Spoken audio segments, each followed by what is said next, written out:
تو یہ بات سمجھ میں آئی کہ ہم لوگ وہابی نہیں ہیں اور نہ نجدی ہیں. کیوں؟ اس لیے کہ عرب میں ایک عظیم مفکر اور مصلح پیدا ہوا تھا جس کا نام تھا محمد ابن عبد الوہاب. یہ عرب کے ایک ایریے نجد میں پیدا ہوئے تھے، اسی وجہ سے ان کو نجدی بھی کہا جاتا ہے. نام کیا تھا؟ محمد. باپ کا نام کیا تھا؟ عبد الوہاب. پیدا کب ہوئے؟ 1115 ہجری کے اندر. اب ان کا نام محمد، تو ان کی طرف اگر اہل حدیثوں کو منسوب کر کے بولنا ہے تو محمد ہی بولو، اس لیے کہ ان کا نام محمد تھا. اور اگر باپ کی طرف منسوب کر کے ہم کو وہابی کہا جاتا ہے تو ان کے باپ کا نام تو وہاب نہیں تھا، عبد الوہاب کا، تو عبد الوہاب ہی بولو، اس لیے کہ ان کا نام عبد الوہاب تھا، وہاب نہیں تھا. لہذا میری سمجھ میں آج تک یہ بات نہیں آئی کہ ہمیں وہابی کیوں کہا جاتا ہے، اور جبکہ پتہ یہ چلتا ہے کہ ہمیں منسوب کیا جاتا ہے انہی کی طرف، محمد ابن عبد الوہاب نجدی کی طرف. لیکن یہ نسبت کچھ اب تک سمجھ میں نہیں آئی. اگر نام کی طرف نسبت ہے تو ان کا نام محمد تھا، ہمیں محمد ہی کہا جاتا. باپ کی طرف اگر منسوب کیا جاتا تو عبد الوہاب ہی کہا جاتا، اس لیے کہ باپ کا نام عبد الوہاب تھا. اور آخری بات، یہ حنبلی المسلک تھے، اور آپ کو معلوم ہے کہ اہل حدیث کسی شخصیت کی طرف اپنے آپ کو منسوب نہیں کرتا، اپنے آپ کو حنفی نہیں کہتا، اپنے آپ کو مالکی نہیں کہتا، اپنے آپ کو وہ شافعی نہیں کہتا، اپنے آپ کو حنبلی نہیں کہتا. یہ حنبلی المسلک تھے. انہوں نے اپنی نسبت مشہور امام احمد بن حنبل کی طرف کر رکھا تھا. اور آپ کو معلوم ہے کہ اہل حدیث اپنی نسبت کسی شخصیت کی طرف نہیں کرتا سوائے اللہ اور اس کے رسول کے. لہذا کس بنا پر ہمیں وہابی کہا جاتا ہے، آج تک میری سمجھ میں یہ بات نہیں آئی. اچھا، اس آدمی سے انہیں دشمنی کیوں ہوئی ہمارے بھائیوں کو؟ اصل میں اس بیچارے سے ایک بہت بڑا گناہ ہو گیا تھا. گناہ کیا ہو گیا تھا؟ اس نے نبی کریم صلی اللہ علیہ وسلم کی ایک حدیث کے اوپر عمل کر لیا تھا. یہ بہت بڑا گناہ تھا اس کا. کس حدیث کے اوپر عمل کر لیا تھا؟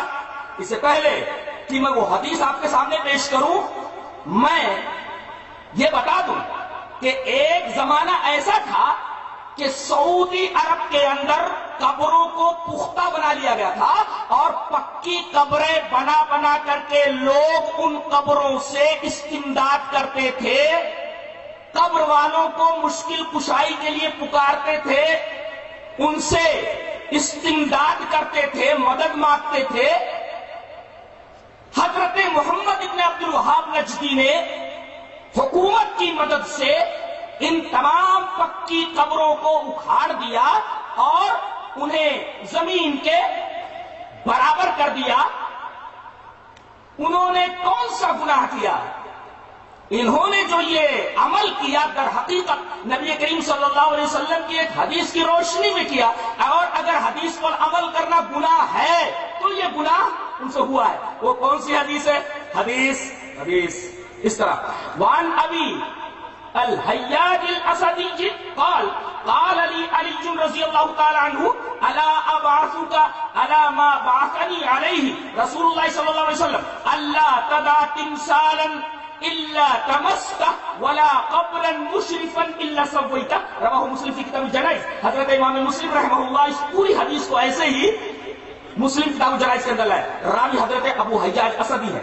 حضرت ابو حیاج اسدی سے روایت ہے، وہ کہتے ہیں کہ نبی کریم صلی اللہ علیہ وسلم کے داماد محترم حضرت علی رضی اللہ تعالیٰ عنہ نے مجھ سے کہا کہ ابو حیاج، کیا میں تجھے ایسی مہم کے اوپر نہ بھیج دوں جس مہم کے اوپر خود جناب محمد رسول اللہ صلی اللہ علیہ وسلم نے مجھے بھیجا تھا؟ ابو حیاج نے کہا کہ اے نبی کے داماد محترم، جس مہم پر نبی نے آپ کو بھیجا تھا، اگر آپ مجھے بھیجنا چاہتے ہیں تو یہ میرے لیے سعادت کی بات ہے. وہ مہم کون سی تھی جس مہم پر نبی نے آپ کو بھیجا تھا؟ تو حضرت علی رضی اللہ تعالیٰ عنہ نے فرمایا کہ میرے نبی نے جناب محمد رسول اللہ صلی اللہ علیہ وسلم نے مجھے ایک مہم کے اوپر بھیجا تھا کہ جو اسٹیچو نظر آئے اسے تو برابر کر دے، اسے مٹا دے، اور کوئی بھی ابھری قبر نظر آئے تو اس ابھری قبر کو برابر کر دے۔ ولا قبرا مشرفا الا سویتا، کوئی بھی ابھری قبر نظر آئے تو اس کو برابر کر دے۔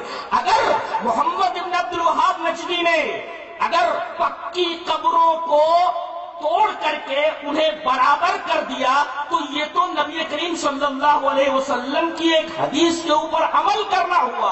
اگر اس وجہ سے لوگ محمد ابن عبد الوہاب نجدی کو برا کہتے ہیں تو وہ اپنے ایمان کی خیر منائے، اس لیے کہ بات کہاں پہنچ رہی ہے؟ یہ بات نبی کریم صلی اللہ علیہ وسلم تک پہنچ رہی ہے کہ وہ کام آپ نے اپنے داماد محترم سے کروایا جو کام حضرت محمد ابن عبد الوہاب نجدی نے کیا۔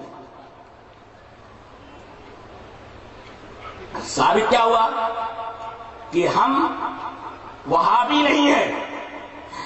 کیوں ہمیں وہابی کہا جاتا ہے؟ آج تک یہ بات میری سمجھ نہیں ہے۔ اور نہ ہم نجدی ہیں، اس لیے کہ جب ہم کسی شخصیت کی